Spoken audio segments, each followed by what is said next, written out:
Vivimos en un mundo en constante cambio. Que usted Una merece. Producción de Noticias Monumental.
La radio de Costa Rica, ¿qué tal? Muy buenas tardes, bienvenidos a Matices. Muchas gracias por estar con nosotros hoy miércoles, mitad de semana. La última semana que tendremos programas en vivo este año, las próximas dos serán los mejores matices del 2023, un repaso, así es que gracias por estar con nosotros. Esta semana además en horario especial, producto de la transmisión de la Vuelta Ciclística a Costa Rica a través de Radio Monumental. Gracias por estar con nosotros.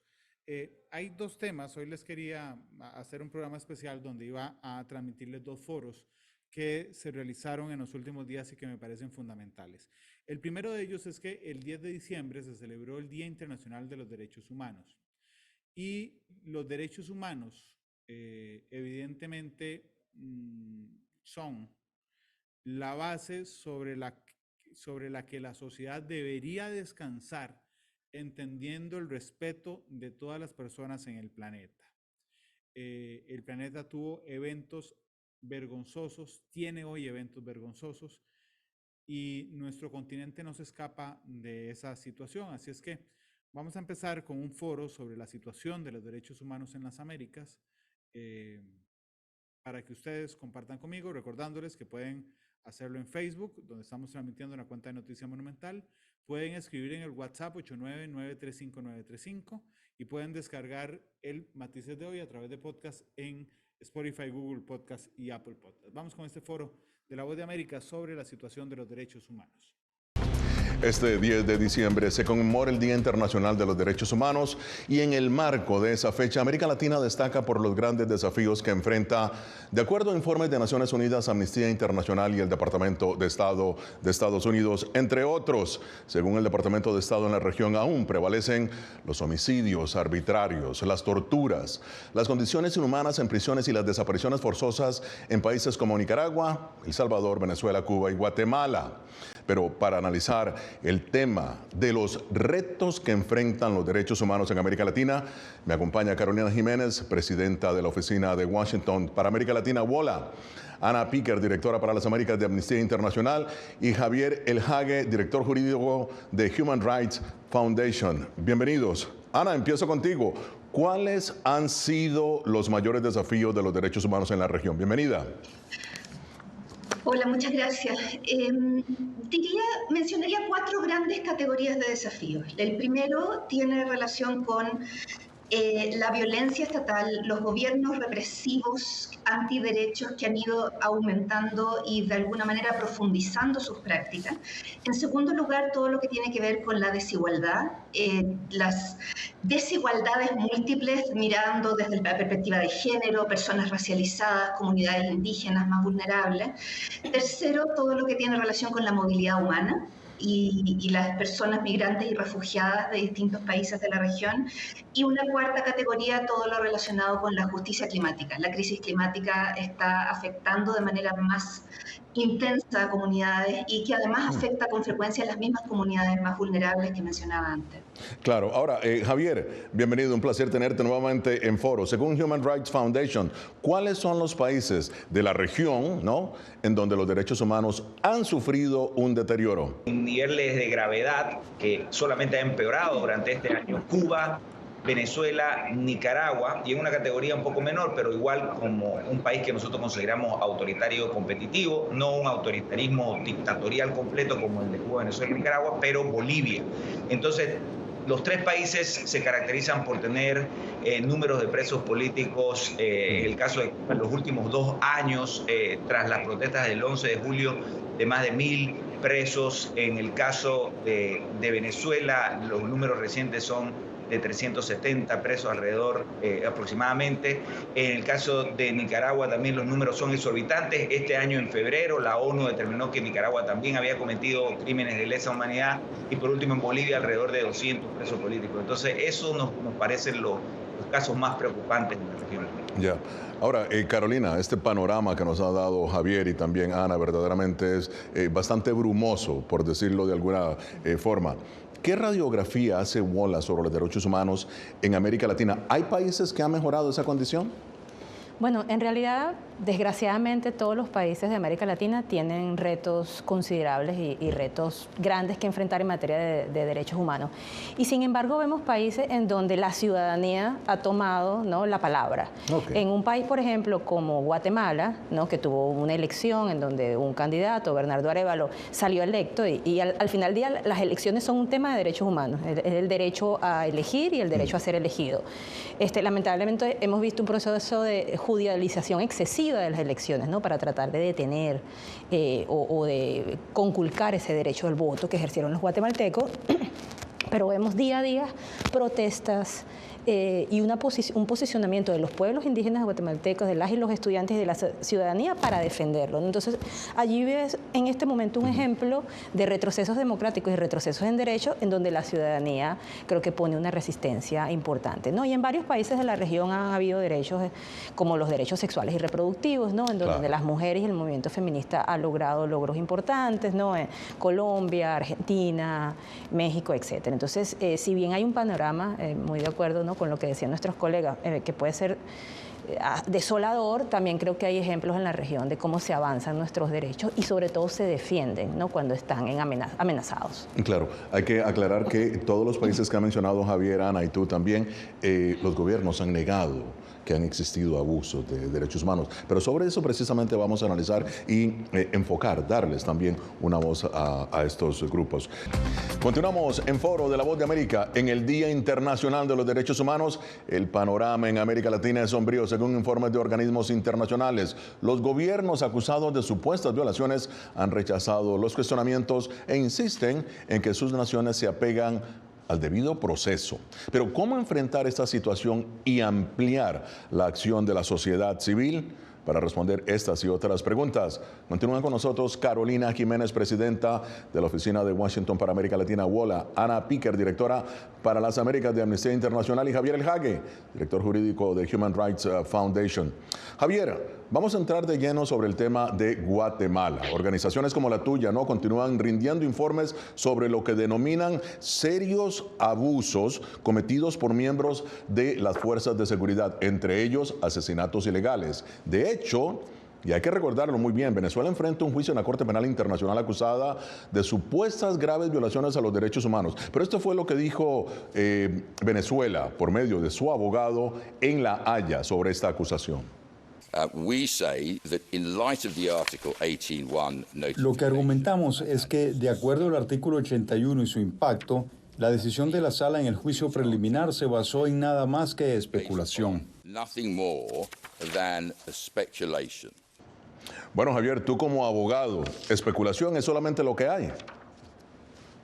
Por supuesto que no, es una declaración temeraria del representante de Venezuela ante la evidencia tan contundente y tan meticulosamente preparada a lo largo de los últimos años, en alta medida gracias al trabajo de activistas por derechos humanos de Venezuela y el apoyo de la Secretaría General de la OEA, que cobijó ahí una comisión que investigó a detalle las violaciones de derechos humanos en el contexto de la acusación de crímenes de lesa humanidad en Venezuela. Y entre los números que se manejaron y que se documentaron de manera minuciosa son 131 asesinatos, 12.000 detenciones arbitrarias, 289 casos documentados con lujo de detalle de tortura y 192 casos de violaciones sexuales.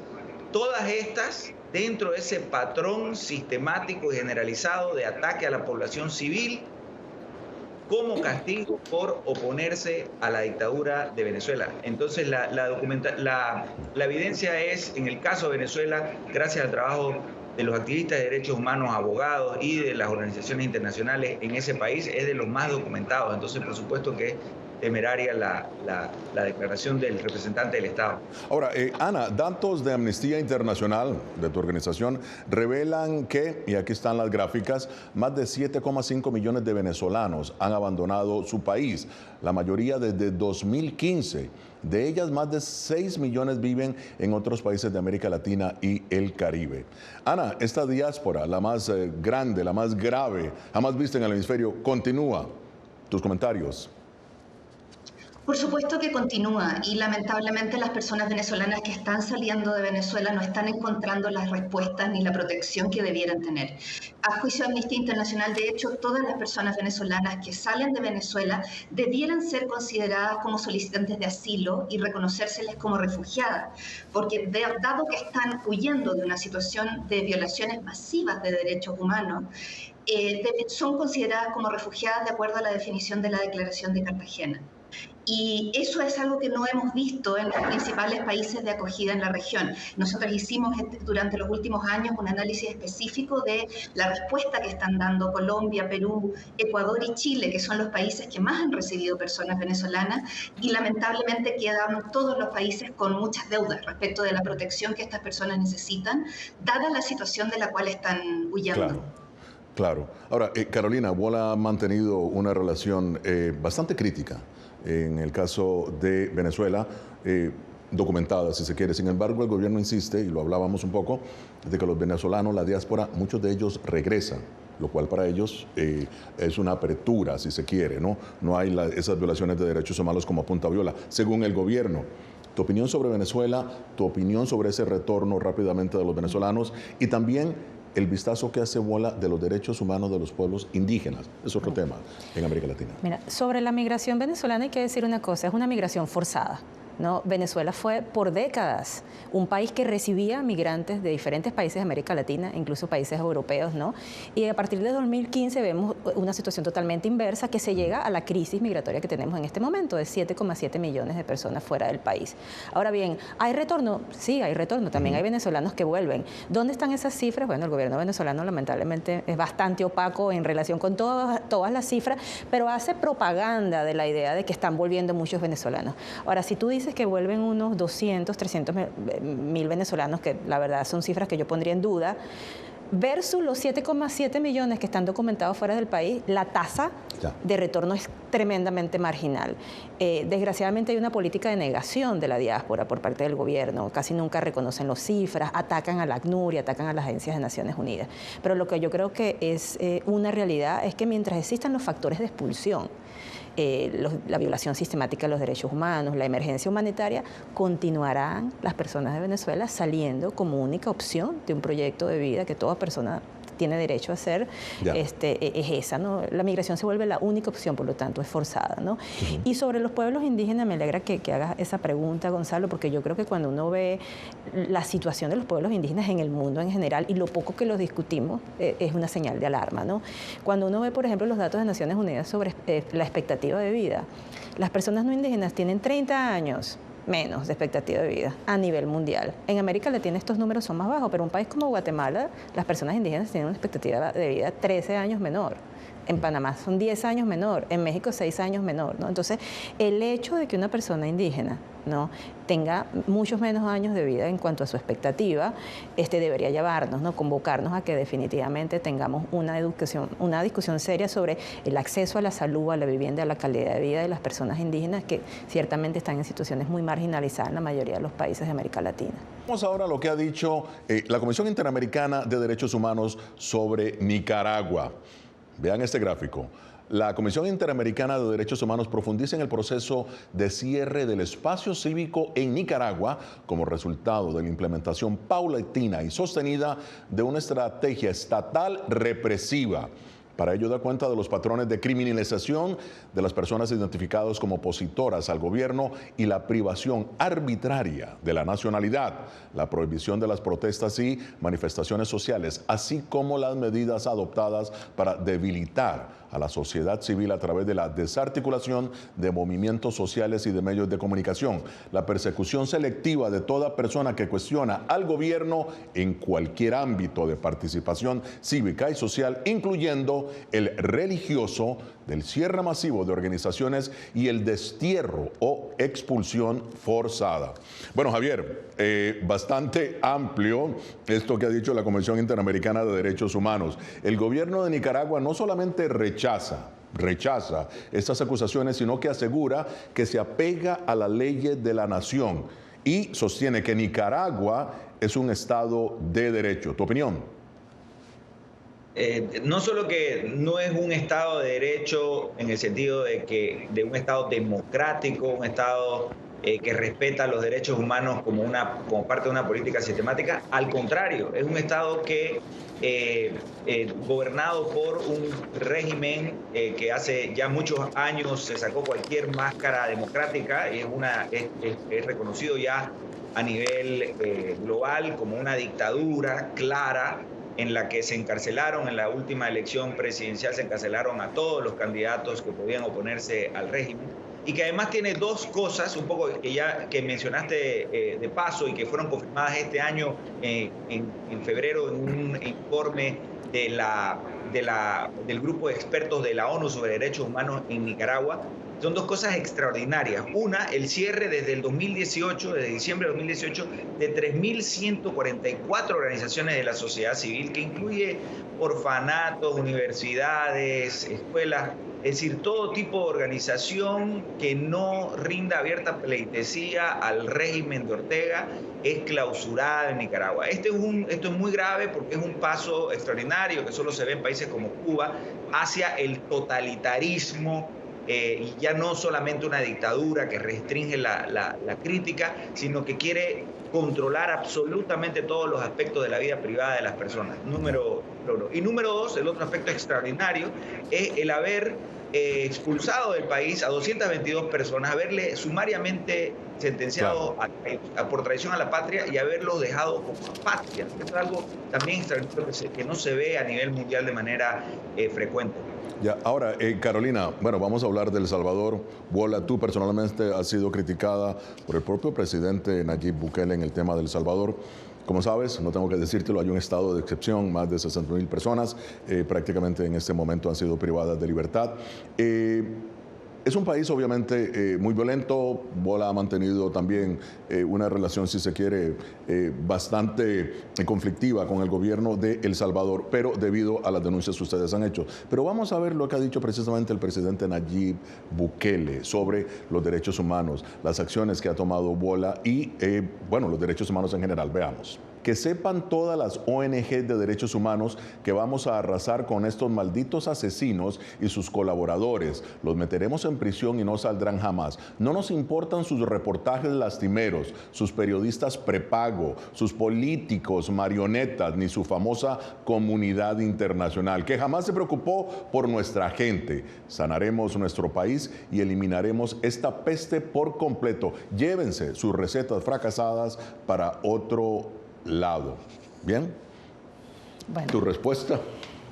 Yo creo que hay que reconocer, y siempre lo hemos hecho las organizaciones de la sociedad civil, que todas las salvadoreñas y los salvadoreños estaban absolutamente cansados y agotados por la violencia de las pandillas. Las pandillas brutalizaban a las comunidades. Entonces era necesario, y ha sido necesario por muchos años, que hubiese una respuesta desde el Estado para eliminar esa violencia delincuencial o para mitigarla, ¿no?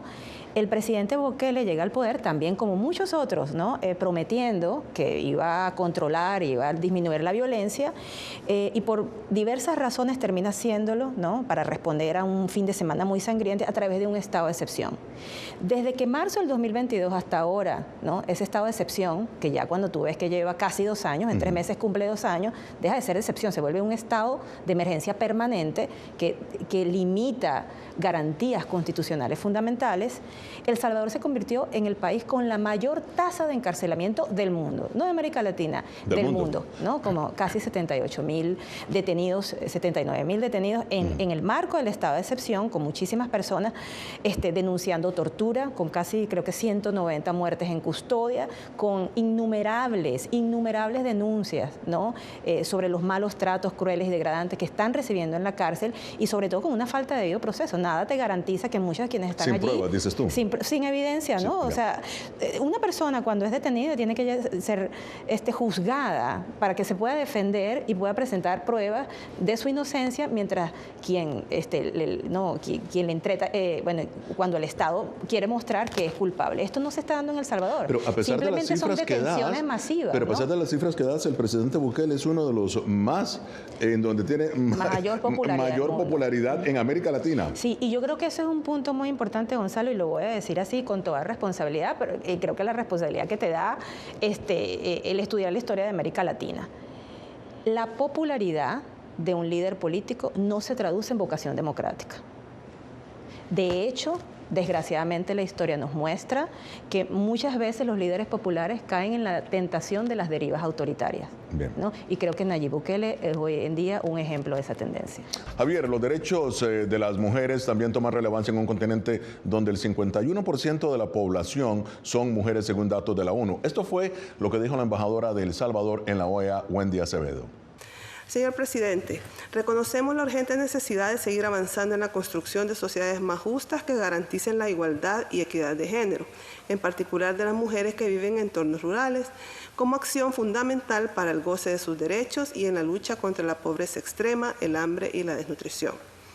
Javier, ¿cuál es la situación de los derechos humanos de las mujeres en América Latina?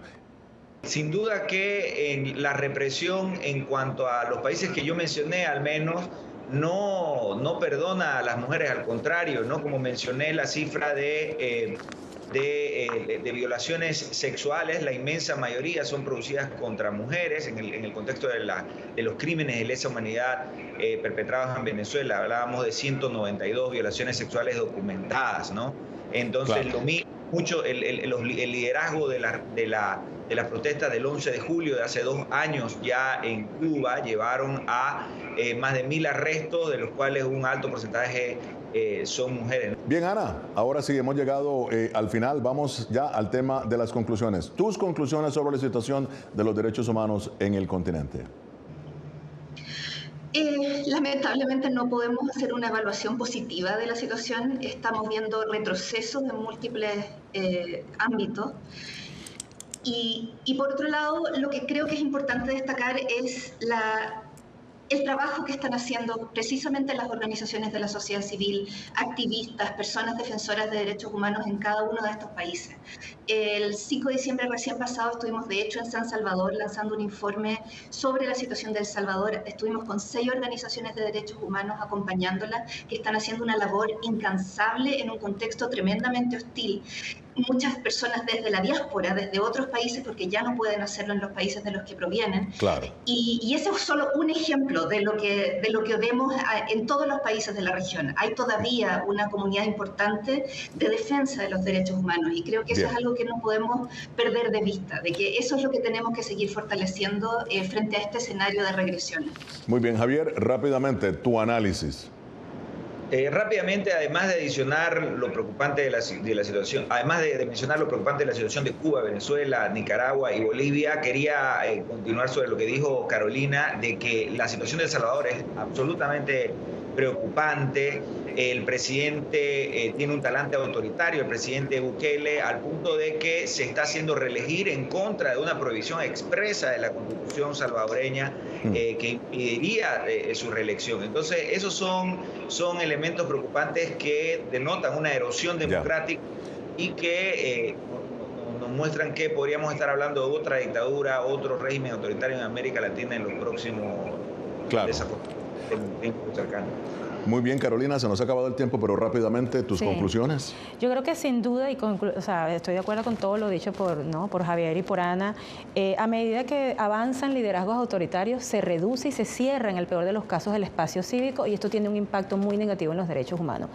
Más allá de eso, también creo que hay una América Latina joven que pide cambios a favor de la democracia y por lo tanto a favor de los derechos humanos, y confiamos en seguir apoyando a esa juventud latinoamericana y a la sociedad civil para que tener una región más próspera, más igualitaria y mucho más protectora de los derechos fundamentales. Muchísimas gracias, Carolina, Javier, Ana. Esto ha sido Foro. Espero que les haya parecido interesante. Vamos a hacer la primera pausa comercial.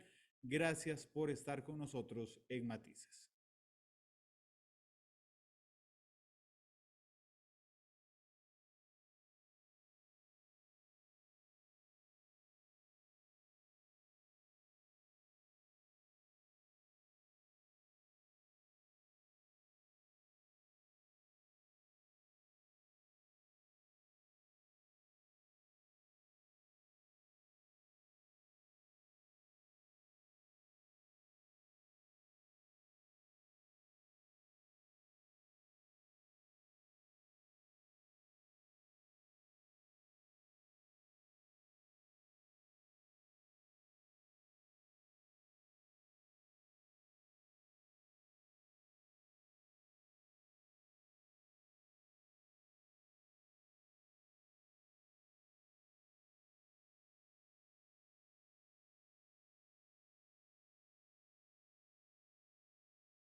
La radio de Costa Rica, regresamos a Matices, hoy el tercer programa de la semana.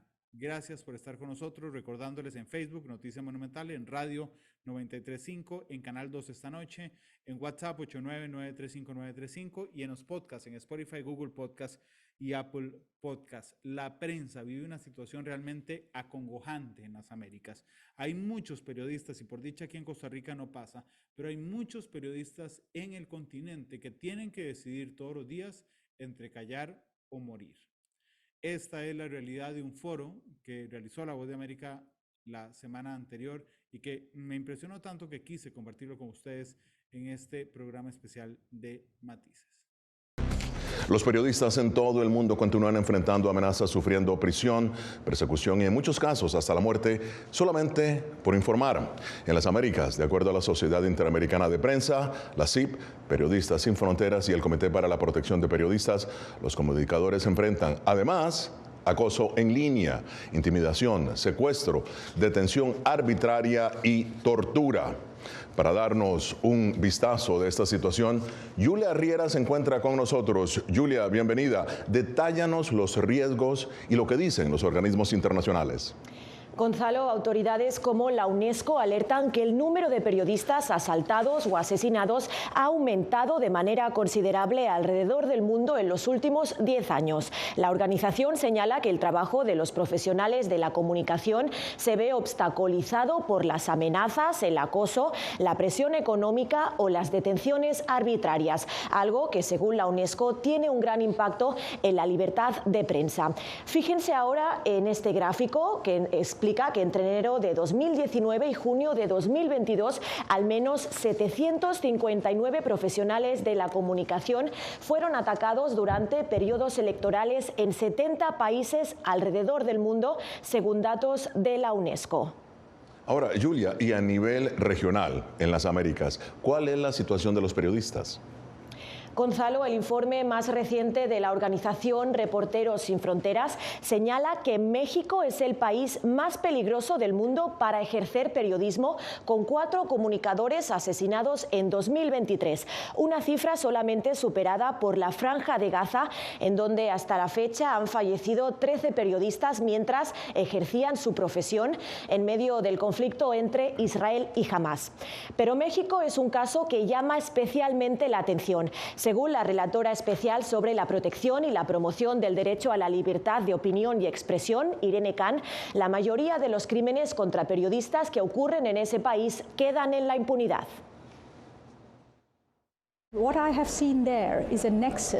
Lo que he visto es que hay un nexo entre el crimen organizado, los políticos y el sistema de justicia ilegal que permite que los defensores de derechos humanos, los periodistas y otros líderes de la sociedad civil sean asesinados con impunidad.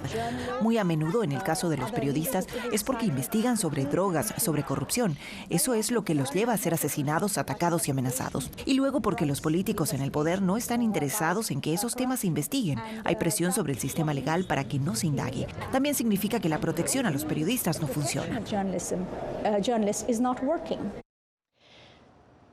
Y con el avance de la tecnología, cada vez se registran más ataques que afectan especialmente a las mujeres. Una encuesta del Centro Internacional para Periodistas señala que casi 3 de cada 4 personas encuestadas que se identificaron como mujeres dijeron haber sido víctimas de violencia a través de las redes sociales en algún momento de sus carreras profesionales. Gonzalo. Muchísimas gracias, Julia, por tu informe.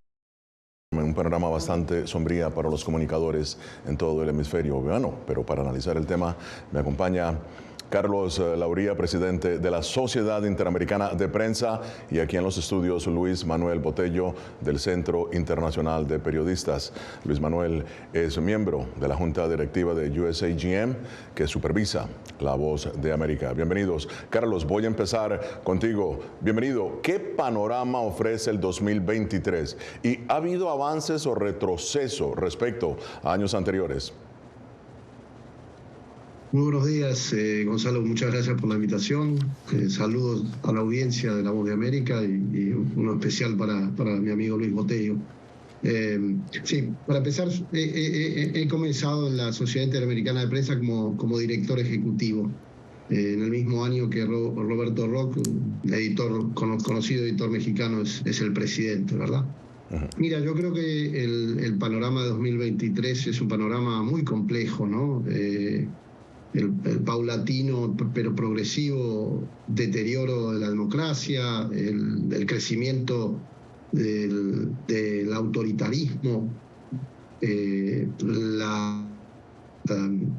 impacto que ha tenido el auge del crimen organizado, sumado a un ambiente con una esfera pública contaminada por la desinformación, donde circulan muchísimas noticias falsas y mentiras, hace que el complejo ambiente en el que se desarrollan los periodistas tenga múltiples amenazas.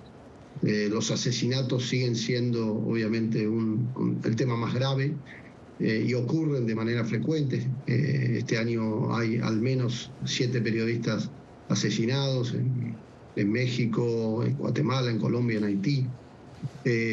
Hay, a partir del crecimiento del autoritarismo, cada vez más periodistas que tienen que abandonar sus países, ¿verdad? El tema de periodistas en el exilio, ¿no? No es solo Cuba quien expulsa reporteros independientes, sino desde hace unos años Venezuela, claro. También Nicaragua, pero hemos visto como en Guatemala, por ejemplo, muchos periodistas han tenido que abandonar, y en otros países de Centroamérica. Sumado a esto, la profunda crisis económica, digamos, y la caída del modelo de los negocios de los medios basados en la publicidad, que ha sido acelerado por la pandemia, claro, hace que los medios encuentren dificultades, ¿verdad?, para poder informar. Claro, claro. Ahora, Carlos, déjame pasar aquí con Luis Manuel, porque hay algo interesante que estábamos hablando. En América Latina, en las Américas en general, una región en donde la democracia prácticamente reina en la mayoría de los países. ¿Por qué es tan difícil consolidar la libertad de prensa, Luis Manuel? Mira, muchas gracias por la invitación al programa. El tema aquí es que recuerda que, si bien es cierto, tenemos democracias, claro, nuestros países en la región, recuerda que sufrieron décadas de autoritarismo, algunos países con dictaduras militares, y todavía prevalece una tradición del secretismo, una tradición donde la libertad de prensa realmente no se veía como un derecho humano fundamental. Entonces, esa transición yo creo que todavía no hemos despegado de ella. Todavía los países de la región mantienen muchas de esas costumbres nefastas que mantuvieron y que se incrustaron dentro de los gobiernos. Y era mantener prácticamente un gobierno donde no existía la transparencia. Ahora estamos viendo con la tecnología que los medios y la misma sociedad se ha convertido en la que está exigiendo rendición de cuentas cada vez más. Y eso, a su vez, con los niveles de corrupción, que es tal vez el más grave problema que tienen los países, hace que intenten censurar a como dé lugar las cosas que no quieren que se sepa. Y el trabajo periodístico, como bien sabes, es siempre ser garantes del bien público, de estar exigiendo rendición de cuenta a los gobernantes, y eso es sumamente difícil, y en ocasiones, en algunos países más radicales, como Venezuela, Nicaragua, Cuba, es casi que imposible para ellos comprender.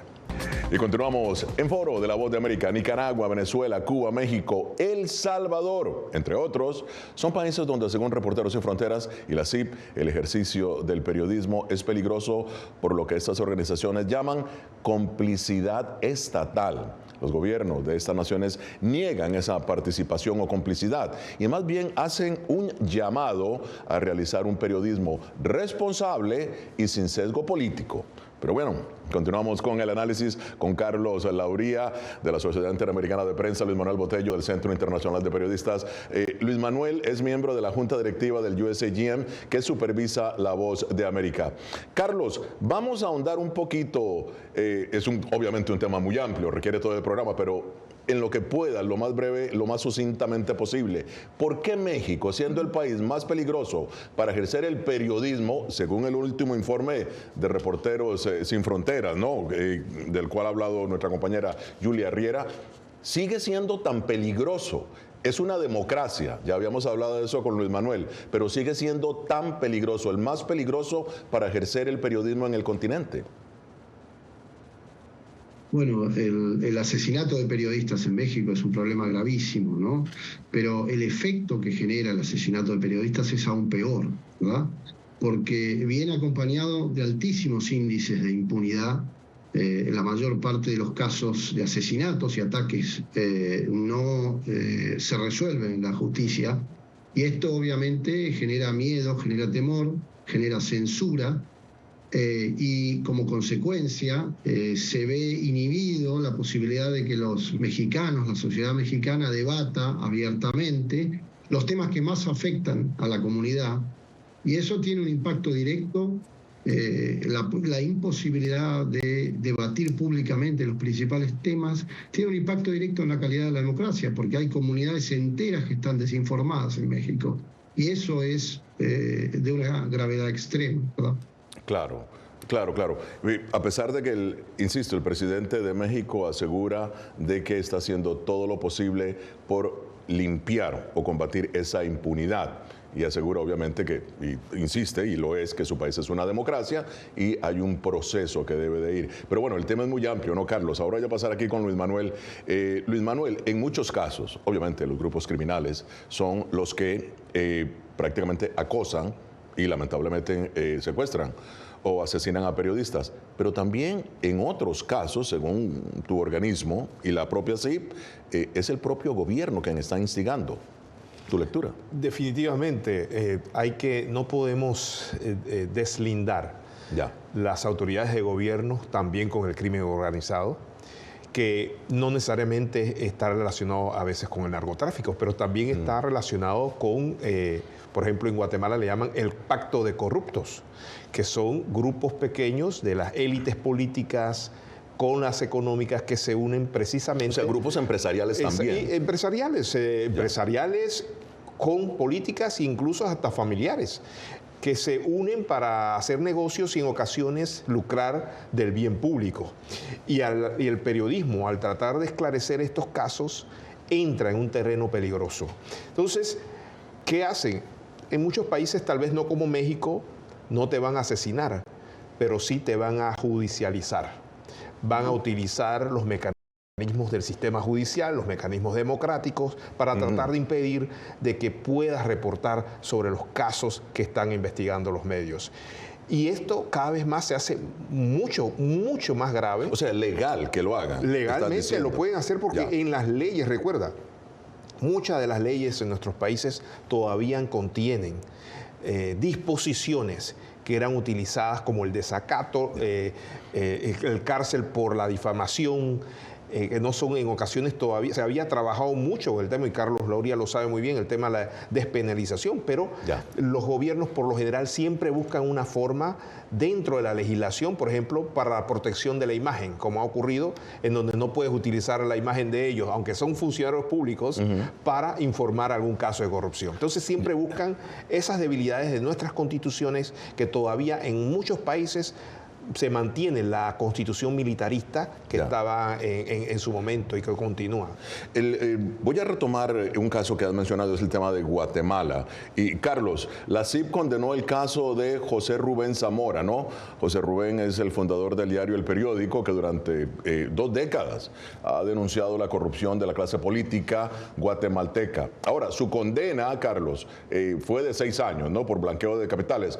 Esa condena fue anulada en apelación, pero sigue estando encarcelado hasta la celebración de un nuevo juicio. ¿Qué lecciones se pueden obtener de este caso? Bueno, el caso de José Rubén Zamora es un caso emblemático, ¿no? Se trata, como decías, del fundador del periódico, presidente regional de la Sociedad Interamericana de Prensa, uno de los periodistas que ha denunciado la corrupción desde hace décadas, ¿verdad? Claro. Y pasa más de un año ya en prisión, condiciones lamentables, en prisiones guatemaltecas. Claramente, luego de, como se ha comprobado, de un procesamiento prefabricado, con acusaciones que evidentemente tienen relación directa con lo que él ha informado, con su trabajo periodístico. Y es un poco lo que hablábamos al principio, lo que mencionaba Luis, ¿no? La utilización, digamos, de distintos instrumentos legales para encarcelar al periodismo crítico. En este caso, las acusaciones son de fraude, pero blanqueo. Carlos, en fin, pero son acusaciones muy graves, o fueron acusaciones de blanqueo de dinero, ¿no? Muy graves, que lo llevó la Fiscalía precisamente. Sí, son acusaciones graves, pero digamos son fiscales que, por ejemplo, no pueden entrar a los Estados Unidos porque tienen acusaciones de corrupción. Son fiscales, digamos, que han armado condenas a otros jueces, digamos, que son claramente prefabricadas, ¿verdad? En el caso de Zamora. No, hemos perdido a Carlos lamentablemente, pero bueno, esto es Foro de la Voz de América. Síganos en nuestras redes sociales. Continuamos en Foro de la Voz de América. Luis Manuel, el caso de Nicaragua, que es un caso obviamente muy especial, ha tenido cobertura, bastante cobertura. Tú has insistido, has redactado una serie de artículos, cargos contra periodistas, encarcelamiento, persecución. El gobierno insiste en que no está haciendo nada ilegal, que precisamente lo que hablábamos, de que son leyes promulgadas por el Congreso, que es un poder totalmente aparte del Ejecutivo. ¿Tu opinión? Bueno, pero cuando hablamos de Nicaragua no hay separación de poderes. Si estás en el Congreso es porque estás ahí porque tienes el padrino mayor, que es la, a pesar de que existe poder ejecutivo, poder legislativo. Definitivamente en Nicaragua no existe separación de poderes. Yo creo que eso es obvio. Y toda la estructura de gobierno ha sido prácticamente montada en base a exabruptos judiciales, empezando con las reelecciones 3 veces, o sea, no querer dejar el poder, la persecución a la sociedad civil, a los medios, a la iglesia en Nicaragua. Todo esto hace que realmente no podamos considerar que Nicaragua tenga un sistema abierto, mucho menos democrático, más bien es una dictadura. Entonces, claro, hay más de 200 periodistas en el exilio, más de 500 organizaciones de la sociedad civil cerradas, la iglesia prácticamente en el exilio, Y esto es parte, pues, de todo ese ambiente contra las libertades que existe y de la cual hemos insistido durante años de que esta situación es insostenible realmente. Ya. Bien, Carlos, ¿cuál ha sido el impacto del uso de tecnologías y redes sociales en la libertad de prensa, ¿no?, en el continente? ¿Ha sido positivo o ha servido a la desinformación? Bueno, es un tema, digamos, que tiene pros y cons, ¿no? Creo que la era digital, la difusión del periodismo en línea, en primer lugar, ha ampliado el acceso a información, ¿no? Ha permitido que los medios puedan tener cobertura en tiempo real, acelerando el alcance global, ¿no? Y bueno, también es importante destacar que las plataformas digitales digamos, han empoderado de alguna manera el periodismo ciudadano, permitiendo que la gente común contribuya a la cobertura de noticias, comparta perspectivas, ¿no? Y las herramientas digitales han facilitado también la recopilación, el análisis y la presentación de datos, lo que mejora el periodismo informativo. Pero por otro lado, sí, lo que mencionabas, Gonzalo, sobre digamos, la desinformación, ¿no? Y la esfera pública, como mencioné, está contaminada claramente por una gran circulación de noticias falsas y mentiras. Claro. Ahora, Luis Manuel, se acercan las elecciones en Venezuela, obviamente. ¿Cómo ves el tema de una prensa libre en ese país? ¿Cómo prevenir y proteger, tú como miembro de tu organización, a los periodistas? Bueno, realmente es muy difícil. Como sabemos, también Venezuela es un país autoritario, dirigido por un gobierno autoritario. Tenemos también cientos de periodistas de Venezuela fuera del país. Es muy difícil la cobertura dentro de Venezuela, no hay acceso a la información y sobre todo hay mucha persecución todavía. En ese sentido, la protección, yo creo que siempre del periodismo siempre ha estado en mayor información, en mayor escrutinio público. Sí, los expone, pero al mismo tiempo nos ayuda a que no solamente los venezolanos, sino el mundo entero siga viendo lo que está ocurriendo y, como dice Carlos, estamos documentando los casos, los organismos internacionales están documentando estos abusos y eventualmente aquí va a tener que haber justicia para las víctimas de esos abusos, pero también la rendición de cuentas que va a exigir no solamente los venezolanos, pero también las organizaciones internacionales que están viendo lo que pasa. Yo creo que hay que seguir trabajando con ellos, apoyándolos, diciéndoles que no están solos y que las organizaciones internacionales estarán siempre pendientes de ver cómo se les apoya y se les sigue capacitando. Ya. Ahora, Carlos, pese a las denuncias de la CIP contra el presidente Nayib Bukele, que vamos a hundir un poquito el bisturí en El Salvador, lo cierto es que el presidente Bukele goza de una popularidad que supera el 80%, Carlos, 80% según las últimas encuestas. ¿Cómo comprender esta supuesta contradicción? Bueno, a ver, creo que las dos cosas marchan por carriles paralelos, ¿no? Los señalamientos que se hacen sobre, digamos, la actitud de Bukele contra la prensa están claramente documentados, ¿verdad? Y digamos, es una intolerancia marcada contra la crítica, es la persecución a medios que han informado sobre temas de corrupción y las pandillas como el Faro y otros, ¿no? Eso está ampliamente documentado, pero también, por otro lado, digamos, las encuestas marcan que el presidente Bukele tiene una popularidad enorme, ¿no? Basada posiblemente en la reducción de los homicidios, que también es un elemento importante, evidentemente, en la consideración de la población salvadoreña. Claro. Bueno, sí. No, nada más para comentar, yo creo que eso también es muy peligroso lo que estamos viviendo, porque por un lado, como dice Carlos, los abusos son evidentes, está documentado, pero la gente sigue apoyando a su presidente. Y eso es peligroso, porque esto quiere decir que mucha gente está dispuesta a sacrificar sus libertades por tal vez algunos beneficios como la seguridad. Entonces eso tal vez a corto plazo se ve bien, pero es un daño gravísimo a las instituciones democráticas y es un mal precedente para el futuro. Bueno, llegando a la parte final de Foro de la Voz de América, muchísimas gracias a Carlos Lauría y a Luis Manuel Botello. Hemos tocado temas bastante importantes en un continente en donde efectivamente está siendo afectado por la libertad o un golpe a la libertad de expresión. Bien, llegamos así al final de esta edición de Foro de la Voz de América. Complicada, indudablemente, la situación que vive la prensa en el continente. Vamos a la segunda pausa comercial, regresamos con más. Muchísimas gracias por acompañarnos.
Gracias por haber estado con nosotros hoy en Matices. Estamos terminando. Mañana jueves tendremos programa a las 2:30 de la tarde, así es que muchas gracias por estar con nosotros.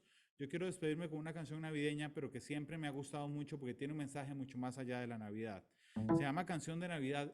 Es Silvio Rodríguez, el cantautor de esta canción. A mí me parece hermosísima y la quise además compartir con ustedes. Gracias por habernos acompañado. En una hora estará disponible el programa de hoy en podcast, en Spotify, Google Podcast y Apple Podcast. Hasta luego. Feliz tarde. Todas las perspectivas, cada punto de vista. Exploramos la realidad y cada uno de sus tonos. Esto fue Matices por Radio Monumental.